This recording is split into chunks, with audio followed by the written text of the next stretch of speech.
to win than to lose. Do we agree with that?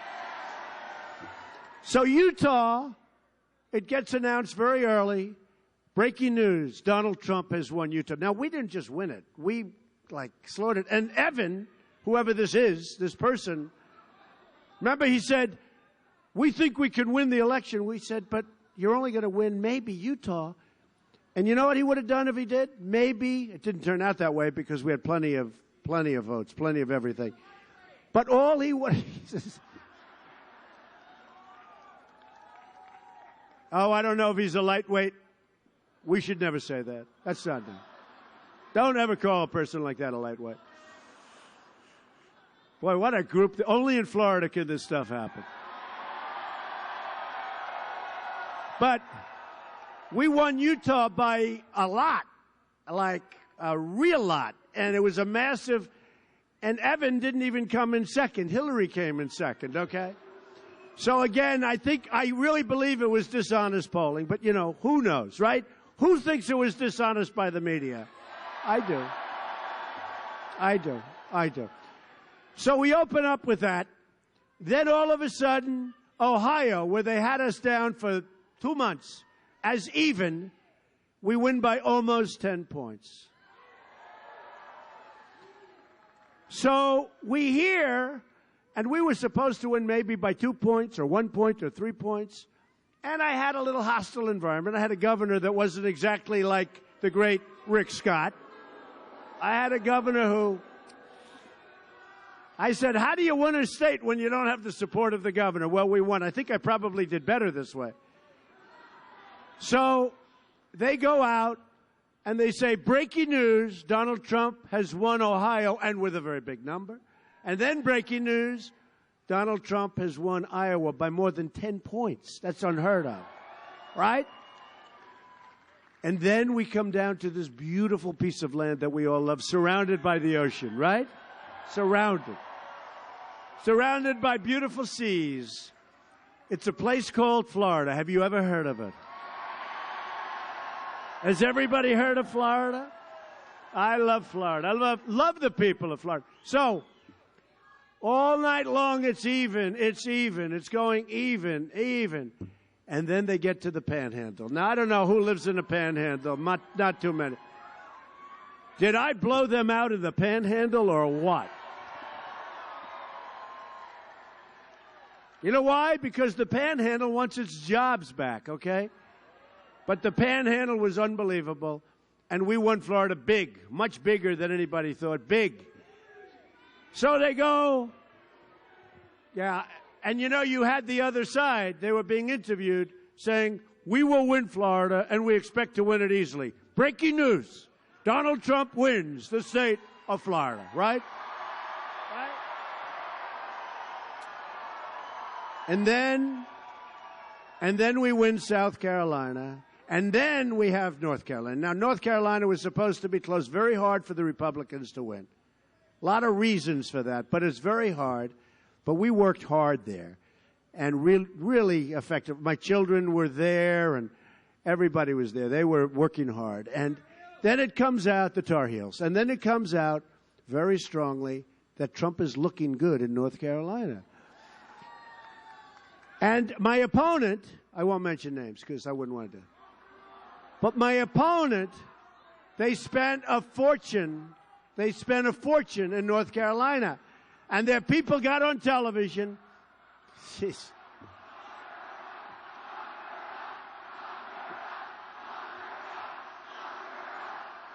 Oh, that's so terrible. Here's what's happened. And I noticed because I did Ohio. We did Iowa. We did North Carolina. We did all over. Last night, Hershey, Pennsylvania. Did you see that crowd? Pennsylvania. And it's like, thank you, Florida. Thank you, Pennsylvania. We're doing a thank you. Nobody's ever heard of it before. That's why we all have more imagination than anybody that's ever done this, right? Because we're not politicians. But I'll tell you what I noticed. Okay, so I'll tell you what I noticed. So we go to Ohio and we go to Iowa. The crowds are incredible. Thank you. Thank you. Thank you. Thank you. Amazing people. So here's what I noticed. 4 weeks ago, just prior to, and always prior to, you people were vicious, violent, screaming, "Where's the wall? We want the wall." Screaming, "Prison, prison, lock her up." I mean, you are going crazy. I mean, you were nasty and mean and vicious, and you wanted to win, right?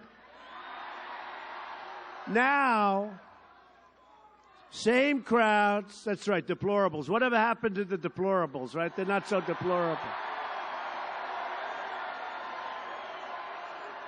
They're not so deplorable anymore. In fact, the other side's trying to figure out, well, in 4 years, how do we get some of these deplorables to our side, right?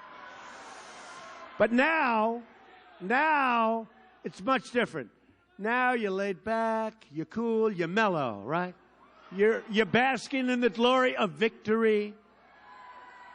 And we're already getting to work. You see what we did with Carrier? We're saving a lot of jobs.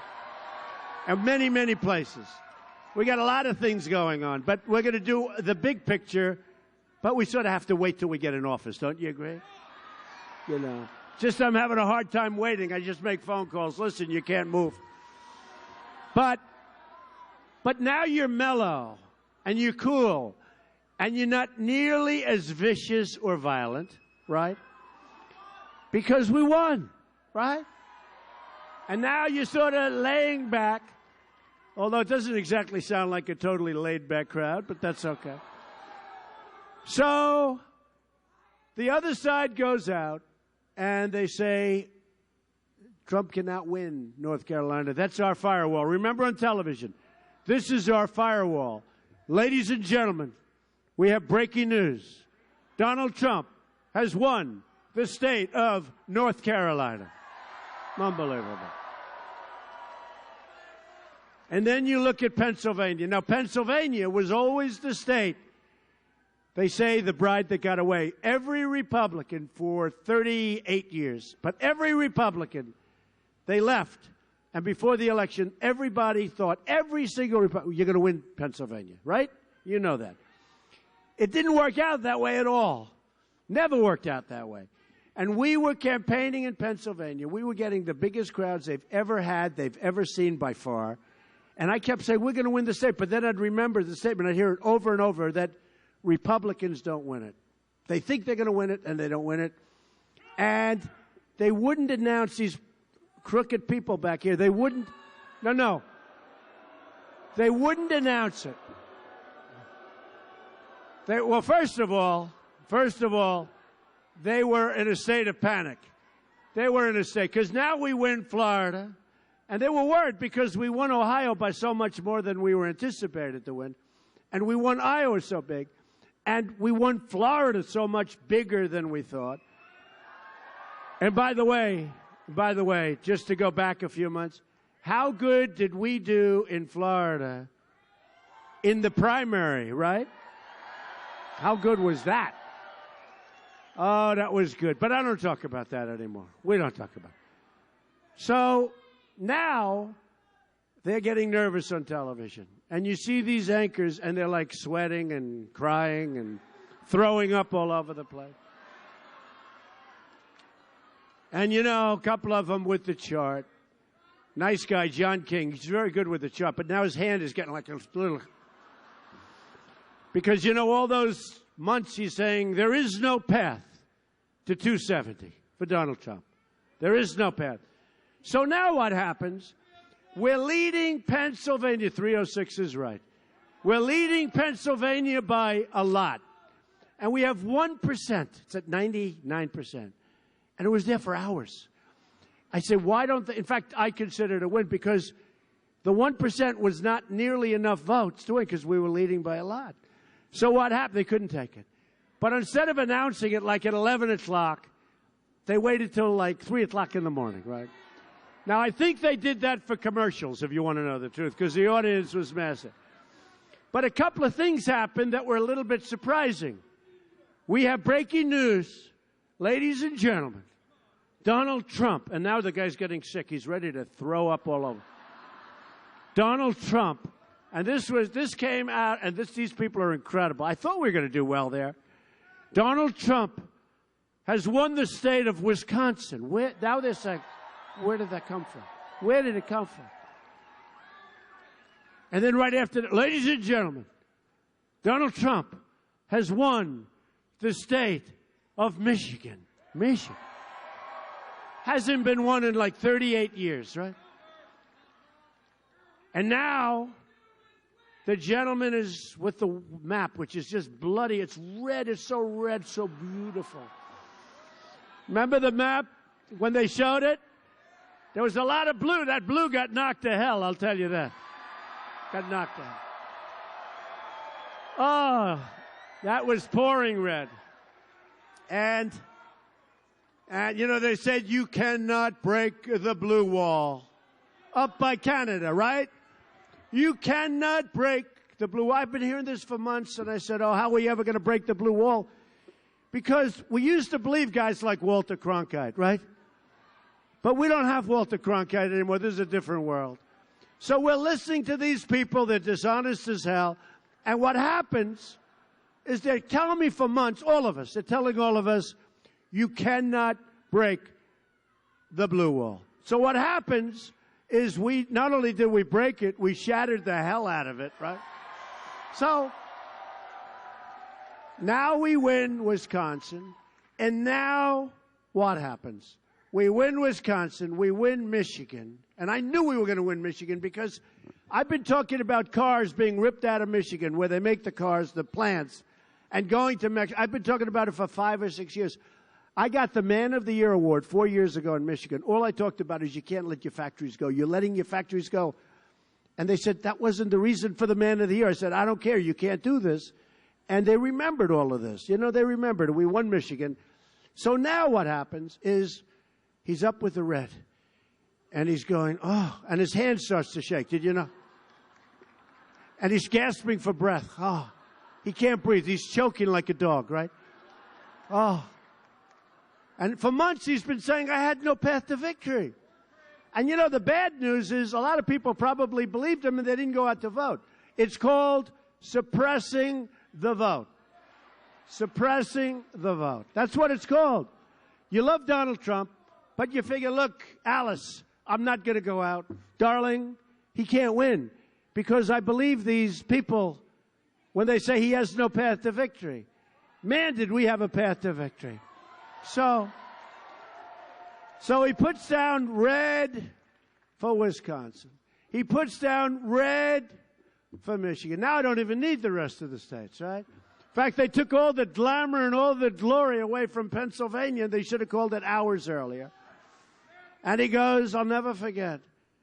Ladies and gentlemen, as he's going, ladies and gentlemen, there is no path to victory for Hillary Clinton. There is no path.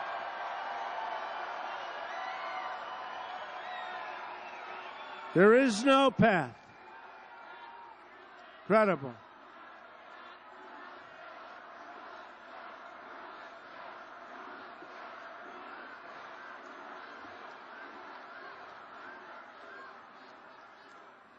And then he said, Donald Trump is the next president of the United States. It's you. You. It was an amazing evening.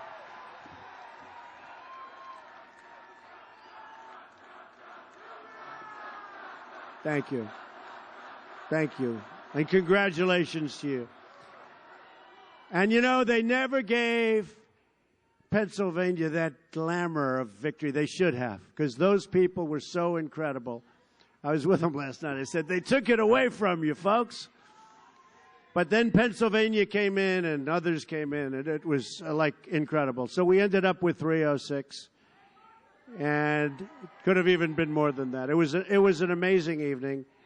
And they say the most historic ever. They say the most historic ever. But you know what's more important now? That we all together, but we all together do a great job. That's what's next, okay? That's what's next. We're going to do a great job. For years, the jobs and wealth have been ripped out of our country. Foreign powers have gotten rich, bleeding America dry. But that's all about to end, folks. Believe me, it's going to end rapidly. The American worker is finally going to have a champion in the White House, and it's going to be a champion for you. Our economic agenda can be summed up in 3 very beautiful words: jobs, jobs, jobs.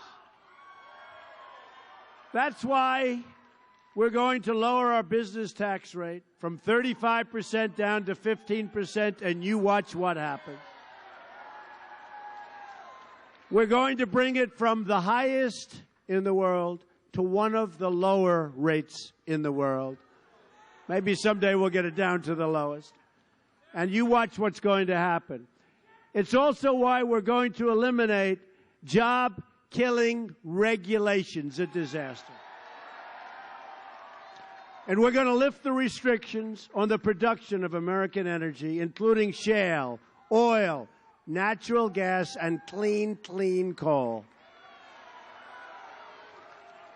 Another critical element of our jobs plan is a historic $1 trillion investment in our very bad and crumbling infrastructure. It's time, folks. It's time. Our bridges are deficient. Our roads are in disrepair. Our airports are like third world countries. Our schools are a disaster. We are going to fix our country. It's time. We have no choice. It's time. I'm asking Congress to support the construction of new roads.